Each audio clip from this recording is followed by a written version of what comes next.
Strawberry कदीम France का एक बहुत ही कामयाब किस्म का फल था और इसके अलावा अमेरिका के कुछ हिस्सों में पाया जाता था, मगर अब बाकी दुनिया के साथ साथ पाकिस्तान में भी इसकी काश्त की शरह बहुत बढ़ चुकी है। पहले स्ट्रॉबेरी सिर्फ जैम, जेली और दीगर बेकरी आइटम्स में इस्तेमाल हुआ करती थी और एक फ्लेवर की हद तक ही समझी जाती थी, क्योंकि इसकी पैदावार बहुत महदूद थी। अब जबकि इसकी पैदावार बहुत बढ़ चुकी है, स्ट्रॉबेरी पर बहुत तहकीक हुई है और इसके अनगिनत फ़वाइद सामने आए हैं। जदीद तहकीक के मुताबिक स्ट्रॉबेरी एक ऐसा फल है जो बेवक्त वक्त कई मूजी बीमारियों से तहफ़्फ़ुज़ देता है और इनका इलाज भी करता है। स्ट्रॉबेरी में ऐसे अज्जा पाए जाते हैं एंटीऑक्सीडेंट्स पर मुश्तमिल होने की वजह से मोटापा दूर करने में मदद देते हैं। ये खालिसतन फाइबर पर मबनी फल है और फाइबर चर्बी तहलील करके मोटापा भगाने का बेहतरीन ज़रिया, जिससे इंसान मोटापा दूर करने के लिए नुकसानदेह अद्वियात से बच जाता है।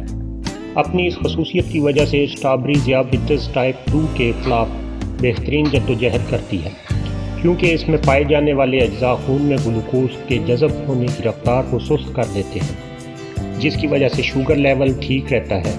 इसका शुमार इन फलों में होता है जिनमें ग्लूकोज मौजूद नहीं और इस वजह से भी शुगर के मरीज़ के लिए अच्छी है। स्ट्रॉबेरी विटामिन से भरपूर फल है, जिसमें सबसे ज़्यादा नुमायाँ विटामिन सी है। विटामिन सी बाकी अज़ा जिस्म के अलावा जिल्द के लिए ख़ास अहमियत का हामिल है। स्ट्रॉबेरी से इंसान ज़्यादा से ज़्यादा विटामिन सी हासिल कर सकता है, जो जिल्द को तरोताज़ा और मॉइस्चराइज रखने में मदद देता है। यही वजह है कि ख़वातीन जिल्द की ताज़गी और खूबसूरती के लिए ना सिर्फ इसको खाने में इस्तेमाल करती हैं, बल्कि इसका मास्क भी चेहरे पर लगाती हैं।